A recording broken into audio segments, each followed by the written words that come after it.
Et bienvenue dans la quotidienne les amis, tellement content de vous retrouver pour une petite quotidienne à la maison, hein, vous le voyez, on tâchera de vous en produire dès qu'on peut, quand l'actualité nous le permet, et vous le voyez aussi avec les moyens du bord, mais bon, c'est comme ça, vous l'avez vu en intro, on joue encore au foot dans 3-4 pays dans le monde, notamment en Biélorussie, et merci d'ailleurs la Biélorussie, vous le voyez, qui a trouvé un moyen très simple pour remplir ses tribunes, comme le Dynamo Brest, oui c'est le nom de cette équipe, hein. On pourrait aussi trouver le Dynamo Valenciennes ou le Dynamo Strasbourg, qui propose à ses supporters de payer en ligne pour qu'on mette une photo d'eux en tribune sur des genres de mannequins, voilà. On n'arrive pas trop à savoir si c'est hyper mignon ou hyper flippant en fait comme initiative, mais les joueurs du Dynamo Brest en attendant affronter leur adversaire du Shakhtar en coupe, oui on fait avec ce qu'on a en coupe de Biélorussie, les mecs sont quand même rentrés sur la pelouse avec des t-shirts où on pouvait lire dessus We play for the world, on joue pour le monde. Ah ça c'est sûr que le monde vous regarde en ce moment, hein. Vous êtes un peu nos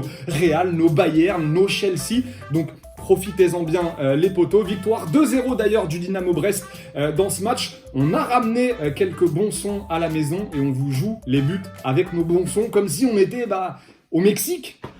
My love, if you treat me right, baby, I'll give you everything. My last made me feel like I would never try again, but when I saw you, I felt something I never felt. Come closer, I'll give you all my love. If you treat me right, baby, I'll give you everything. Talk to me, I need to hear you need me like I need you. Fall for me.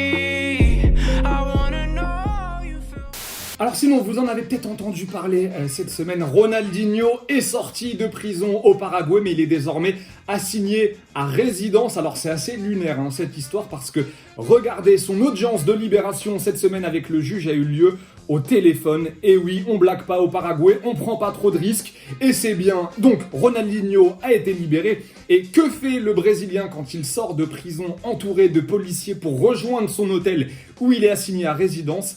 Et ben il fait ça.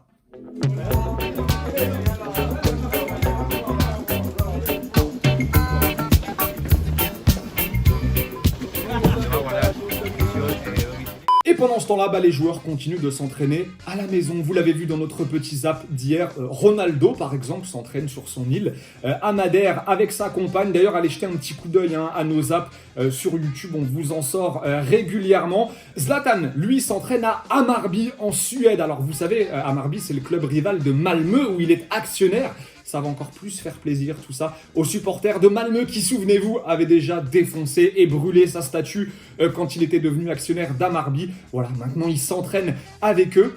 Et José le Terrible, oui, l'ami José le Terrible, fallait bien qu'il fasse parler de lui, notre poteau, cramé José en train d'entraîner certains de ses joueurs dans un parc à Londres, dont Tanguy Ndombele, José Mourinho qui arrive à faire parler de lui, même pendant cette période compliquée, hein, il s'est fait brûler, c'est magnifique. Merci José le Terrible d'être comme tu es.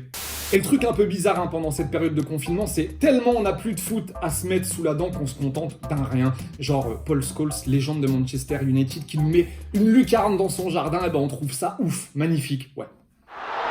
Still Scholes, brilliant! Absolutely brilliant from Paul Scholes! It required a piece of magic. Ah ouais, c'est magnifique, ça nous met vraiment du baume au cœur, tout ça. Bon, petite interview de Matteo Guendouzi, maintenant réalisée par Julien Ménard cette semaine, le milieu de terrain d'Arsenal, qui nous parle d'une éventuelle reprise du championnat en Première Ligue. Écoutez-le, on en parle juste après.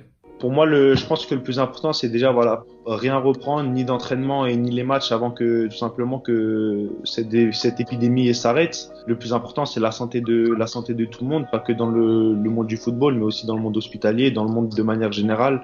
C'est vraiment ça le plus important. Donc moi, je suis pour en tout cas que rien ne reprenne tant que ce virus n'a pas été enlevé de ce monde. Petite question du jour, les potos, elle est de retour. Selon vous, est-ce qu'on doit absolument reprendre les championnats européens, même si c'est fin juin, même si c'est en juillet? Est-ce qu'il faut absolument les terminer cette saison, ou selon vous, c'est trop risqué, il faut trouver une autre solution? Dites-nous ce que vous en pensez, on sélectionnera normalement 2 petits commentaires pour la prochaine quotidienne. Et quoi qu'il arrive, logiquement, on devrait avoir un mercato cet été, et peut-être que la situation actuelle pourrait arranger certains clubs, dans le sens où avec moins d'argent, on pourra moins recruter du lourd, et un club devrait peut-être bien s'en sortir. Et oui, on pense au PSG avec des Neymar, des Mbappé qui se font constamment harceler tous les ans par le Barça, par le Real. C'est l'avis en tout cas d'Yvan Lemay, agent de joueur, qui nous parle de la situation à venir pour le PSG. Écoutez-le. Certainement que le PSG va être beaucoup plus fort sur le marché cet été. D'une part parce qu'eux n'ont pas vraiment de problème de liquidité malgré la crise, je pense, pour les raisons qu'on connaît. Et d'autre part parce que bien sûr que les clubs qui pouvaient ou qui pourraient se porter acquéreurs de ces deux joueurs-là, Neymar et Mbappé, c'est-à-dire en gros Real Madrid et Barcelone, si on peut la simplifier, vont être en difficulté économique évidemment et auront un pouvoir économique moins fort. Et certainement qu'ils ne pourront pas faire partir ces clubs-là, aussi Real et Barça, les joueurs qui veulent faire partir, aux valeurs auxquelles ils aimeraient les faire partir. Et du coup, ils n'auront pas les moyens de monter. Et c'est certainement une grande chance, une grande opportunité pour le mercato parisien d'arriver à conserver une de ces joueurs, bien sûr. Là aussi, vous pouvez nous dire ce que vous en pensez, si selon vous, le PSG sera plus tranquille cet été, vu que le Barça, le Real potentiellement, aura moins d'argent. En attendant, les amis, c'est déjà la fin de la quotidienne. Et oui, merci de nous avoir regardés.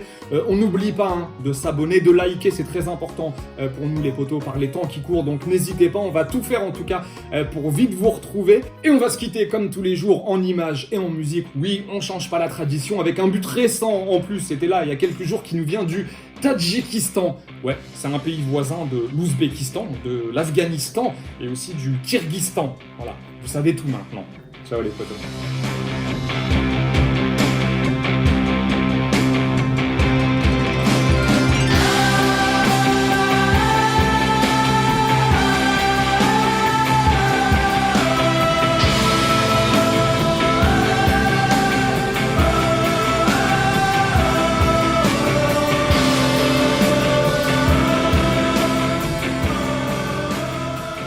Et n'oubliez pas les amis d'aller jeter un coup d'œil aux autres contenus exclusifs de Téléfoot. On est toujours là pour vous, et oui. Et on n'oublie pas aussi, évidemment, d'aller s'abonner.